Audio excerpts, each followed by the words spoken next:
حضرت عبداللہ بن عمر رضی اللہ تعالیٰ عنہ سے روایت ہے کہ ایک صحابی نے بطور ہدیہ ایک صحابی کے گھر بکری کا ایک سر بھیج دیا، تو انہوں نے یہ کہہ کر ہم سے زیادہ تو میرا فلاں بھائی اس سر کا ضرورت مند ہے، وہ سر اس کے گھر بھیج دیا۔ تو اس نے کہا کہ میرا فلاں بھائی مجھ سے بھی زیادہ محتاج ہے، یہ کہا اور وہ سر اس صحابی کے گھر بھیج دیا۔ اسی طرح ایک نے دوسرے کے گھر اور دوسرے نے تیسرے کے گھر اس سر کو بھیج دیا، یہاں تک کہ جب یہ سر چھٹے صحابی کے پاس پہنچا تو انہوں نے سب سے پہلے والے کے گھر یہ کہہ کر بھیج دیا کہ وہ ہم سے زیادہ مفلس اور حاجت مند ہیں۔ اسی طرح وہ سر جس گھر سے سب سے پہلے بھیجا گیا تھا پھر اسی گھر میں آ گیا۔ اس موقع پر سورہ حشر کی مندرجہ ذیل آیت نازل ہوئی، جس کا ترجمہ کچھ یوں ہے کہ جس میں اللہ جل جلالہ نے صحابہ کرام کی سخاوت کا خطبہ ارشاد فرمایا، اور اپنی جانوں پر ان کو ترجیح دیتے ہیں اگرچہ انہیں شدید محتاجی ہو، اور جو اپنے نفس کے لالچ سے بچایا گیا تو وہی کامیاب ہیں۔ یہ تو زمانہ رسالت کا ایک حیرت انگیز واقعہ تھا۔ امیر المؤمنین حضرت عمر فاروق رضی اللہ تعالی عنہ کے عہد خلافت میں تقریباً اسی قسم کا ایک واقعہ پیش آیا جو عبرت خیز اور نصیحت آموز ہونے میں پہلے واقعہ سے کم نہیں۔ چنانچہ منقول ہے کہ امیر المؤمنین حضرت عمر فاروق رضی اللہ تعالی عنہ نے 400 دینار ایک تھیلی میں بند کر کے اپنے غلام کو حکم دیا کہ یہ تھیلی حضرت ابو عبیدہ بن الجراح کی خدمت میں پیش کر دو، اور پھر تم گھر میں اسی وقت تک ٹھہرے رہو کہ تم دیکھ لو کہ وہ اس تھیلی کا کیا کرتے ہیں۔ چنانچہ غلام تھیلی لے کر حضرت ابو عبیدہ رضی اللہ تعالی عنہ کے پاس پہنچا اور عرض کیا کہ حضرت امیر المؤمنین نے یہ دیناروں کی تھیلی آپ کے پاس بھیجی ہے اور فرمایا ہے کہ آپ اس کو اپنی حاجتوں میں خرچ کریں۔ امیر المؤمنین کا پیغام سن کر آپ نے یہ دعا دی کہ اللہ تعالیٰ امیر المؤمنین کا بھلا کرے۔ پھر اپنی لونڈی سے فرمایا کہ اے خادمہ، یہ 7 دینار فلاں کو دے آؤ اور یہ 5 دینار فلاں کو۔ اسی طرح انہوں نے ایک ہی نشست میں تمام دیناروں کو حاجت مندوں میں تقسیم کرا دیا۔ صرف 2 دینار ان کے سامنے رہ گئے تھے تو انہوں نے فرمایا کہ اے لونڈی، یہ 2 دینار بھی فلاں ضرورت مند کو دے دو۔ یہ ماجرا دیکھ کر غلام امیر المؤمنین کے پاس واپس آ گیا تو امیر المؤمنین نے 400 دینار کی دوسری تھیلی حضرت معاذ بن جبل رضی اللہ تعالیٰ عنہ کے پاس بھیجی اور غلام سے فرمایا کہ تم اس وقت تک ان کے گھر میں بیٹھے رہنا اور دیکھتے رہنا کہ وہ اس تھیلی کے ساتھ کیا معاملہ کرتے ہیں۔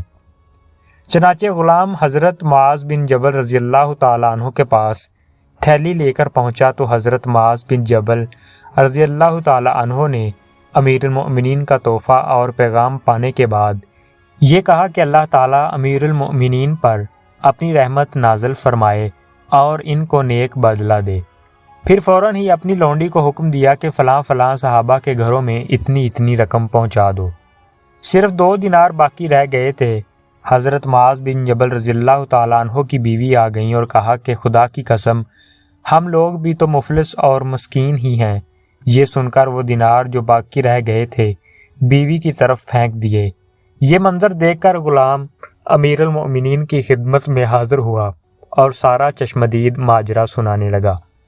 امیر المؤمنین حضرت ابو عبیدہ اور حضرت معاذ بن جبل رضی اللہ تعالی عنہ کی اس سخاوت کی داستان کو سن کر فرط تعجب سے انتہائی مسرور ہوئے اور فرمایا کہ اس میں کوئی شبہ نہیں کہ صحابہ کرام یقیناً آپس میں بھائی بھائی ہیں اور ایک دوسرے پر انتہائی رحم دل اور آپس میں بے حد ہمدرد ہیں۔ حضرت بی بی عائشہ رضی اللہ تعالی عنہا اور دوسرے صحابہ کرام سے بھی یہ روایت منقول ہے کہ ایک حدیث میں آتا ہے کہ آیت مذکورہ بالا کا نزول اس واقعہ کے بعد ہوا کہ بارگاہ نبوت میں ایک بھوکا شخص حاضر ہوا۔ حضور صلی اللہ علیہ وآلہ وسلم نے ازواج مطہرات کے حجروں میں معلوم کرایا کیا کھانے کی کوئی چیز ہے۔ معلوم ہوا کہ کسی بی بی صاحبہ کے یہاں کچھ بھی نہیں ہے۔ تب حضور صلی اللہ علیہ وآلہ وسلم نے صحابہ کرام سے فرمایا کہ جو اس شخص کو مہمان بنائے اللہ تعالیٰ اس پر رحمت فرمائے۔ حضرت ابو طلحہ انصاری کھڑے ہو گئے اور حضور صلی اللہ علیہ وآلہ وسلم سے اجازت لے کر مہمان کو اپنے گھر لے گئے۔ گھر جا کر بیوی سے دریافت کیا کیا گھر میں کچھ کھانا ہے؟ انہوں نے کہا کہ صرف بچوں کے لیے تھوڑا سا کھانا ہے۔ حضرت ابو طلحہ نے فرمایا کہ بچوں کو بہلا پھسلا کر سلا دو، اور جب مہمان کھانے بیٹھے تو چراغ درست کرنے کے لیے اٹھو اور چراغ کو بجھا دو تاکہ مہمان اچھی طرح کھانا کھا لے۔ یہ تجویز اس لیے کہ مہمان یہ نہ جان سکے کہ اہل خانہ اس کے ساتھ نہیں کھا رہے، کیونکہ اس کو یہ معلوم ہو جائے گا تو وہ اصرار کرے گا اور کھانا تھوڑا ہے، اس لیے مہمان بھوکا رہ جائے گا۔ اسی طرح حضرت ابو طلحہ نے مہمان کو کھانا کھلا دیا اور خود اہل خانہ بھوکا سو رہے ہیں۔ جب صبح ہوئی اور حضور سید عالم صلی اللہ علیہ وآلہ وسلم کی خدمت میں حاضر ہوئے تو حضور علیہ الصلاۃ والسلام نے حضرت ابو طلحہ رضی اللہ تعالیٰ عنہ کو دیکھ کر فرمایا کہ رات فلاں فلاں کے گھر میں عجیب معاملہ پیش آیا، اللہ تعالیٰ ان لوگوں سے بہت راضی ہے۔ معزز سامعین، آج کا درس حیات یہ ہے کہ یہ آیت مبارکہ اور اس کی شان نزول کے حیرت ناک واقعات ہم مسلمانوں کے لیے کس قدر عبرت خیز و نصیحت آموز ہیں، اس کو لکھنے کی کوئی ضرورت نہیں۔